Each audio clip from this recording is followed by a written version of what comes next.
नमस्कार मित्रांनो, घरोघरी मातीच्या चुली या मालिकेच्या आजच्या भागात आपल्याला असं बघायला मिळतंय. सौमित्र अवंतिकाला आतमध्ये घेऊन येतो. अवंतिका रडत असते आणि तेवढ्यात घरातले सगळे तिथे येतात. ऋषिकेश विचारतं सौमित्र अवंतिकाला काय झालंय, ती का रडते इतकी. सौमित्र अवंतिका काहीच सांगत नसतात. ऋषिकेश ओरडतो आणि विचारतो काय झालंय, सांगणार आहात की नाही. अवंतिका म्हणते माझ्या बाबांना काहीच झालेलं नाहीये. सौमित्र तिला पुढे काहीच बोलू देत नाही.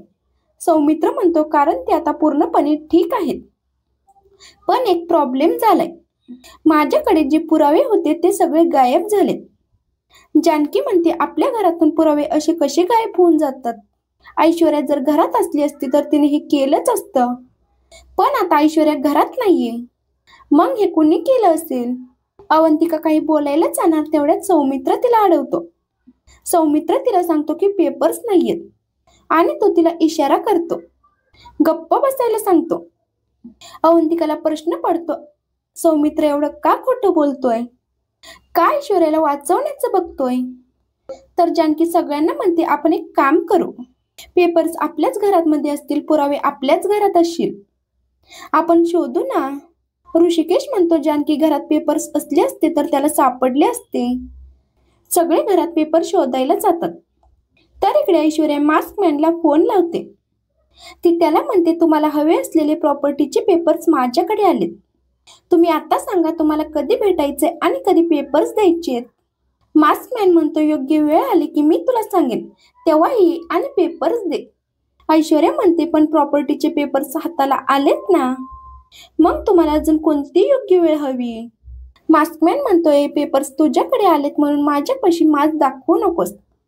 मी जेव्हा सांगेन तेव्हाच यायचं भेटायला, पुढे पुढे करायची काहीच गरज नाहीये. मास्कमॅन फोन ठेवून देतो. ऐश्वर्या मात्र खूपच चिडलेली असते. ऐश्वर्या मनात म्हणते खूप मास्क दाखवतोय ना हा मला, आता ह्याचा माझी योग्य वेळी मला उतरावाच लागेल. आता जानकी जेलमध्ये जाईल आणि रणदिवे कुटुंब रस्त्यावरती येईल. आता जानकी आणि तिचे कुटुंब काही केलं तरी वाचणार नाही. तर इकडे सौमित्र अवंतिका रूम मध्ये असतात.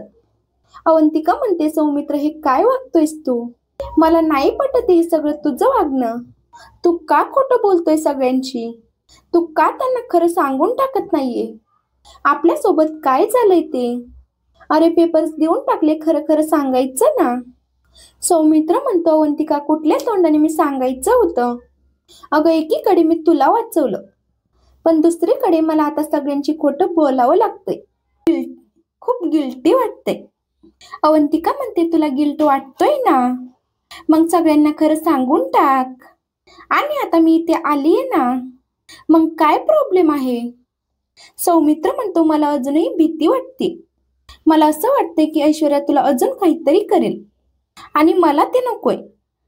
अवंतिका म्हणते सौमी घरात सगळे वेड्यासारखे पेपर शोधतायत, त्यापेक्षा काम कर ना, तू सगळ्यांना खरं काय ते सांगून टाक, म्हणजे सगळे मिळून मार्ग काढतील या सगळ्यावरती. सौमित्र म्हणतो अवंतिका मला थोडा वेळ दे, करेक्ट वेळ आली की मी दादा वहिनींना सगळं काही खरं सांगून टाकतो. तोपर्यंत तू प्लीज कोणालाच काही सांगू नको, शांत राहा. अवंतिका ठीक आहे म्हणते. तर इकडे पेपर सापडत नाहीत म्हणून ऋषिकेशची चिडचिड चालू असते. ऋषिकेशला आश्चर्य वाटतं, सौमित्र एवढी मोठी चूक कशी काय करू शकतो, पेपर्स कशी काय हरवू शकतो.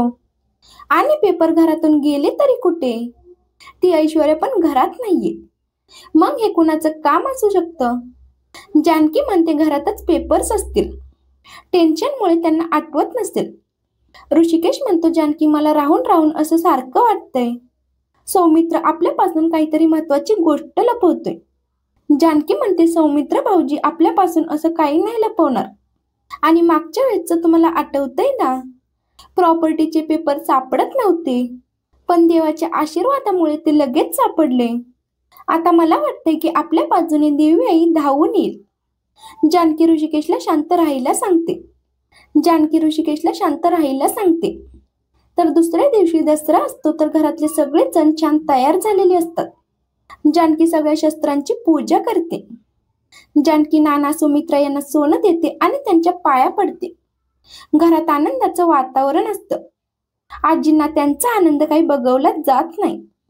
सुमित्रा जानकीला म्हणते, जानकी दुपारी देवळात जायचे लक्षात आहे ना? तयारी केलीस ना? जानकी म्हणते, हो आई, सगळी तयारी केली. आजी सगळं काही लपून ऐकत असतात आणि तेवढ्यात आजींचा फोन वाजतो. आजी घराबाहेर जाऊन ऐश्वर्याचा तो फोन घेतात. ऐश्वर्याला म्हणतात, बोल ऐश्वर्या, काम कुठपर्यंत गेलंय?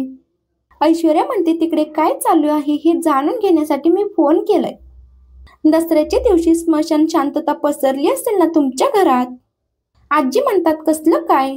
अगं घरामध्ये सगळेजण आनंदी आहेत, जसं काही झालंच नाही असं वागायला लागलेत सगळे. ऐश्वर्याला आश्चर्य वाटतं. ऐश्वर्या म्हणते, कशी काय सगळे आनंदात आहेत?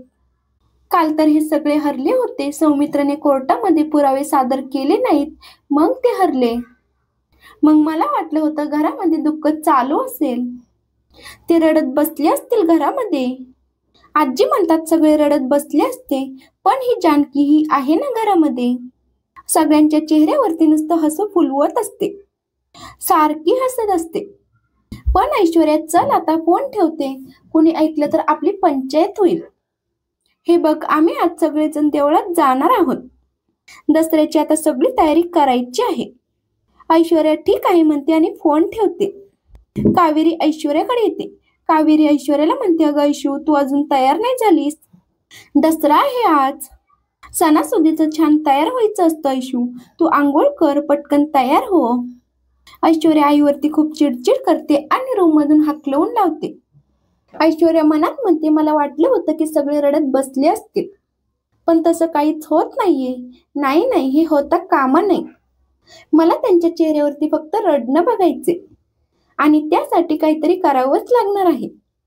ऐश्वर्या काय करता येईल याचा विचार करते आणि तिला मास्कमॅनचा फोन येतो. तो माणूस विचारतो, काय खबर काय आहे तिकडची? ऐश्वर्या म्हणते, सगळे पुरावे माझ्या हातात आहेत, त्यामुळे माझ्यावरचा गुन्हा काही सिद्ध होऊ शकत नाही. तो माणूस म्हणतो, म्हणजे आता तुझ्याकडे पेपर्स आलेत, म्हणजे सगळी प्यादे तुझ्या हातामध्ये. लता हे सगळं बोलणं ऐकत असते. ऐश्वर्या त्या माणसाला म्हणते, आपलं ठरलं होतं ना, त्याप्रमाणे करा आता. तुम्ही पेपर्स घेऊन जा आणि मला माझे पैसे आणून द्या. आणि हो, अजून एक इन्फॉर्मेशन द्यायची होती. ते रणदिवे कुटुंब खूप आनंदात आहे. आज ते देवीच्या देवळात जाणार आहेत.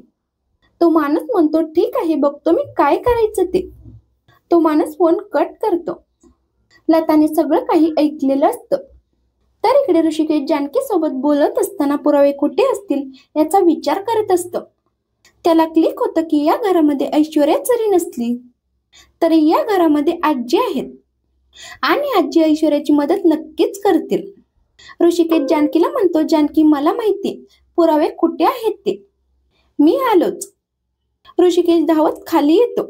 आजी आपला फोन लपवत आतमध्ये येत असतात. ऋषिकेश म्हणतो, आजी, ए आजी, कुठे गेली होतीस? काय लपवतीयस? आजी म्हणतात, काहीच लपवत नाहीये आणि मी बाहेरच गेली होते. मला गावाकडून फोन आला होता ना, म्हणून मी आतमध्ये आले. ऋषिकेश म्हणतो, बघू, मला बघायचंय कुणाचा फोन आला होता. आजी फोन द्यायला तयार नसतात. आजी मोठमोठ्याने ओरडतात आणि सुमित्राला आवाज देतात. घरातले सगळे जण धावत येतात. आजी म्हणतात, सुमित्रा, अगं बघ ग, तुझा लेक माझ्याकडून फोन मागतोय. गावाकडून फोन आला होता म्हणून मी बोलत होते आणि हा माझ्यावरती संशय घेतोय. आता या घरामध्ये राहायची आणि बोलायची सुद्धा चोरी आहे का? ऋषिकेश म्हणतो, आई, जेव्हा ऐश्वर्या या घरात होती तेव्हा आजी ऐश्वर्याला मदत करायची आणि आता पुरावे गायब झालेत.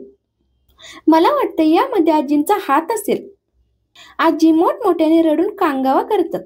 ऋषिकेश म्हणतो, रडणं बंद कर आधी. आणि आई, तुला माहितीये का, आजी कुणाशी तरी फोनवर बोलत होती. मी विचारलं तर फोन पण द्यायला तयार नाहीये.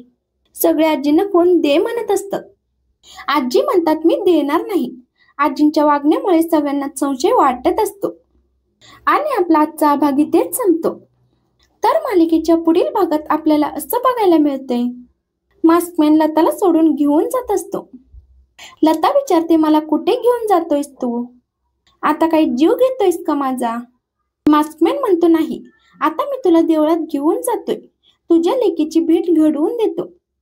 तो लताला देवळात घेऊन जातो आणि जानकी सहज मागे वळून बघते. तिला लता दिसते. जानकी मोठ्याने ओरडते आणि तो माणूस लताला घेऊन जातो. लता जात असताना आंब्याचं पान तोडून घेते. त्याच्यावरती ती काहीतरी लिहिते आणि पान बाहेर फेकून देते. जानकी रडत असते. ती उभी असते. मास्कमॅन लताला त्या गोडाऊन वरती घेऊन येतो. लता म्हणते, जो खेळ तू माझ्यासोबत खेळतोयस ना, माझी मुलगी त्याचा अंत करेल. तर इकडे जानकीला ते आपटेचं पान दिसतं आणि त्याच्यावरती लिहिलेला तो मेसेज सुद्धा दिसतो. असेच मालिकेचे पुढील अपडेट पाहण्यासाठी आपल्या चॅनलला नक्की सबस्क्राईब करा. धन्यवाद.